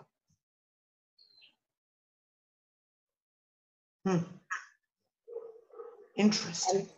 And we're not in Kansas anymore, Toto. Dude, I have been saying that for fucking years. We are not in Kansas anymore. Seriously, too much. Yes, I know. As for fireworks are scary. For the Sex and the City thing, yeah, it does seem to remember matter what age group you're in. The younger generation remember Sex and the City. Anybody else? The one explanation that I was told that I'd read, and someone explained it and said, the TV show was Sex in the City. They changed whether it was that's when the timeline crossed over, etc. The movie was named Sex and the City. But there are those in the timelines who remember even the TV show being called Sex and the City, and those who remember it being a Sex in the City.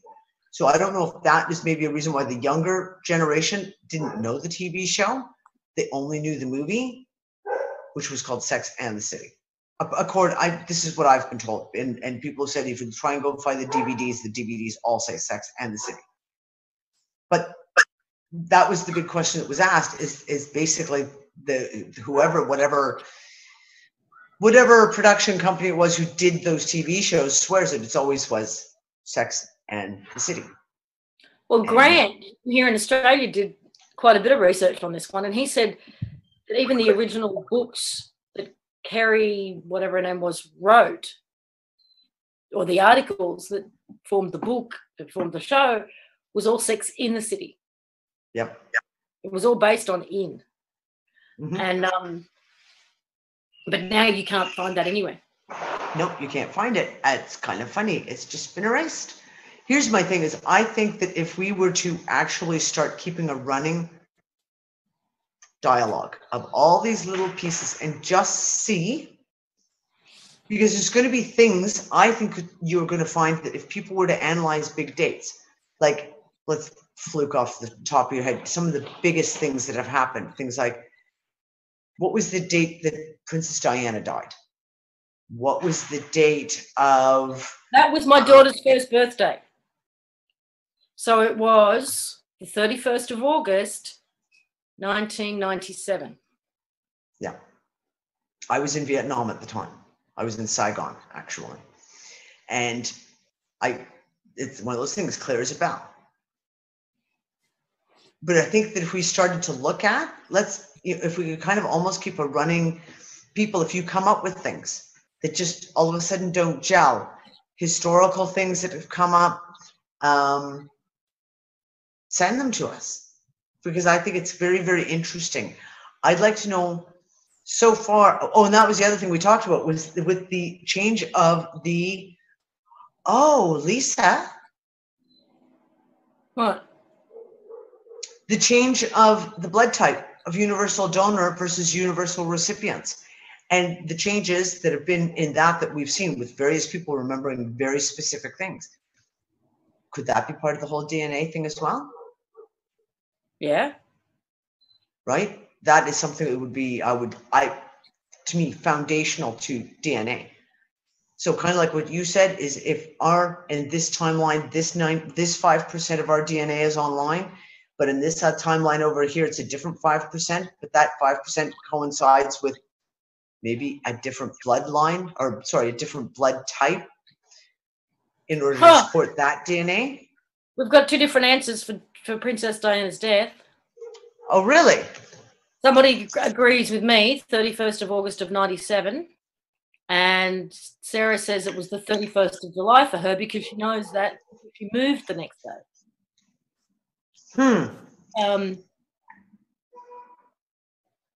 Can you only take blood from an O positive? Dude, I don't even know anymore. Seriously, I wouldn't have a blood transfusion if he tried to give me one. But literally now, I'd be like, you know what? You can have your blood, just leave it over there because I really don't know where you're from. Movie anomaly that came up was Interview with a Vampire. Yeah, that was the other one, and I couldn't. A vampire, and apparently it's also Interview with the Vampire. Yeah, and I couldn't remember one way or the other. Like I tried to strain my brain. I read those books 20 years ago. Wikipedia says Diana died on the 31st of August. But if we start looking at this, it's like, the whole Nelson Mandela thing. And it's the whole, who do we say this religious guy? What's his name? Billy Graham? Preacher, Billy Graham.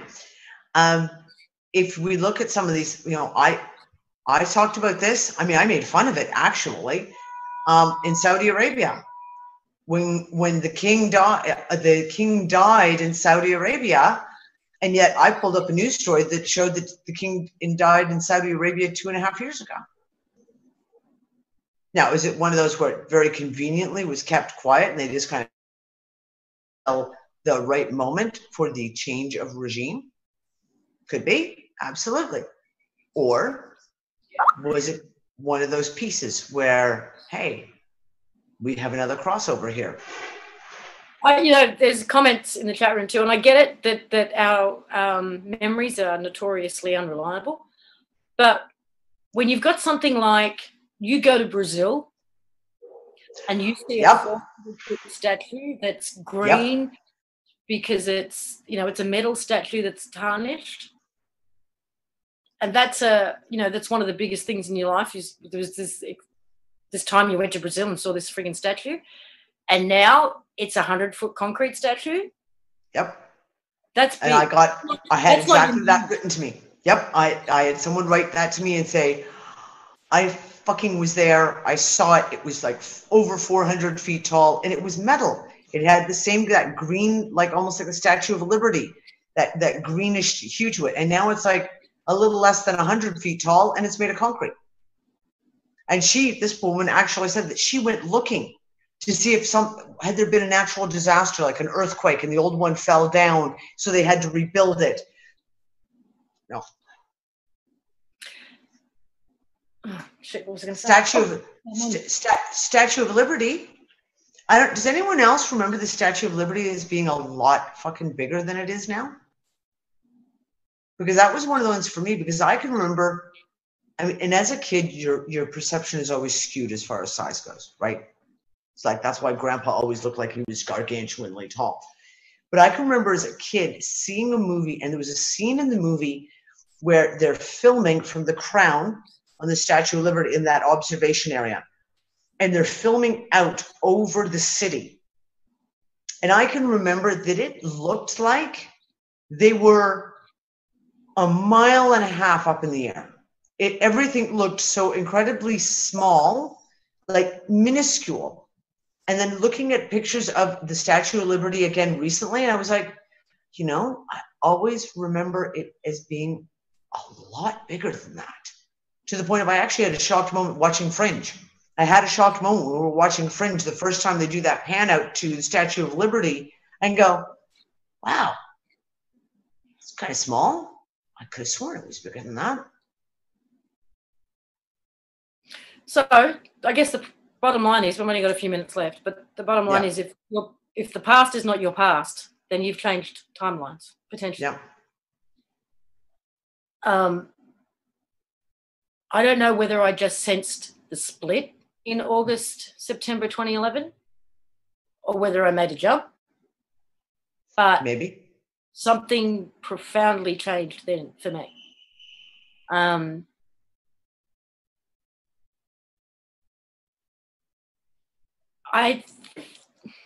what I was going to say. All these animal die-offs. And you and I talked about this. Oh, God. You and I talked about this the other day, how in the Bible and in many other scriptures or cultures, it talks about the dead will rise. Oh, fuck yeah. We don't have time to get into that one. We don't have time because that's like a fucking whole fucking show. Go ahead. What if the animals are jumping off this timeline? Yeah, maybe.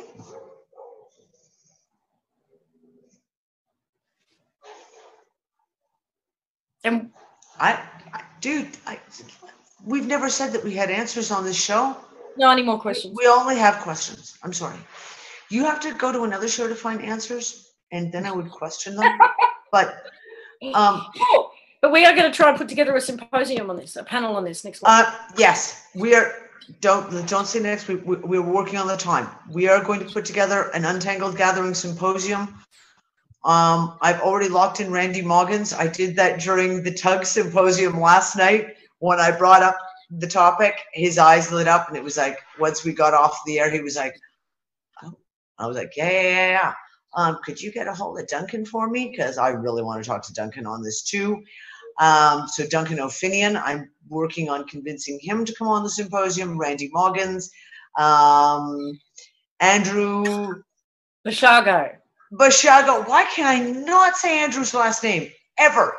Andrew Bashago is already agreed to be on. Because we need to dig into this timeline stuff, and I'm still. There's a few more people. We've got a couple of invitations out to a couple of other people that we want to bring in. Cliff High did unfortunately turn us down. What was that? I said Cliff High unfortunately did turn us down. Yeah, Cliff High turned us down. I'm sorry. Sorry, Cliff. You're just not going to be allowed to be on the Untangled Gathering.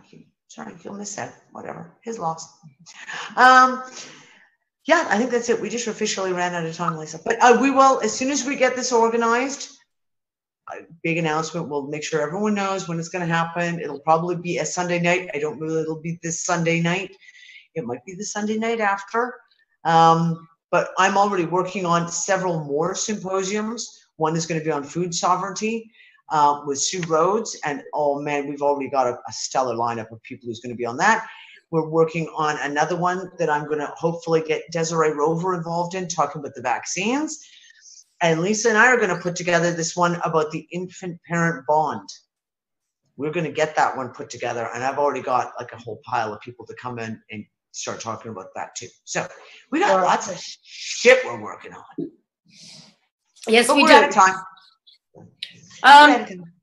Don't forget, the network obviously always needs support. It scrapes by the skin of its teeth day in, day out, week by week, month by month.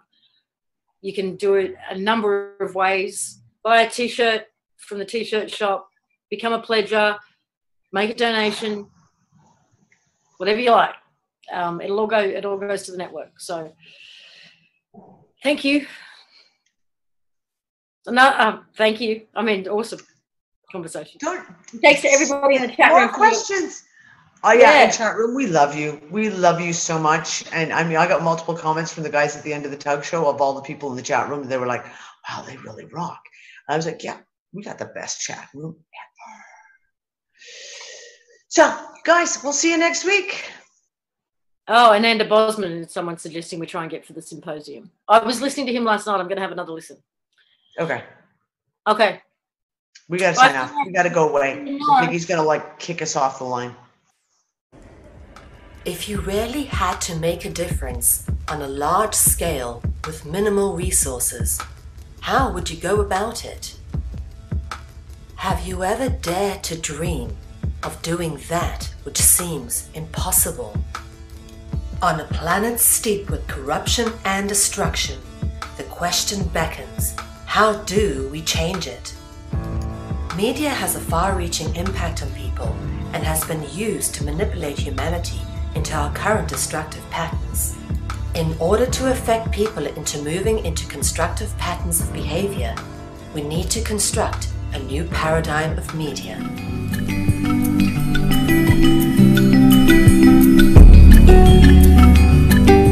Conscious Consumer Network has been created with the explicit intention of giving the amazing truth-seeking, solutions-orientated, alternative media a place to fully realize their true potential with a cutting-edge, high-tech professional media platform. In turn, some of the greatest freedom-seeking hearts and souls of our time have realized the true potential of what has been created and have come together to provide their insight and inspiration on CCN. Conscious Consumer Network has become a unique, interactive information and educational network which provides a free-to-view, live-stream, ultra-high-definition channel to the world and features 25 live shows a week and growing with the addition of multiple language broadcasts. CCN has features comparable with mainstream media, such as being able to pause and rewind broadcasts whilst being live-streamed. Catch up on missed or previous broadcasts, now available from the CCN High Definition downloads. You can now purchase a high definition download of your favorite CCN show from ethymarket.com. Support free and independent media by becoming a monthly pledger. This can be done with a monthly pledge of €10, which will allow you unlimited access to CCN's high definition downloads, which hosts a back catalogue of over 250 shows which have been aired since the launch of CCN on the 1st of January 2015. In order to keep CCN on the air, public funding is needed. Please donate to CCN's Network Support Fund or become a monthly pledger. Help keep alternative media in the hands of the people. We thank you for supporting free and independent media.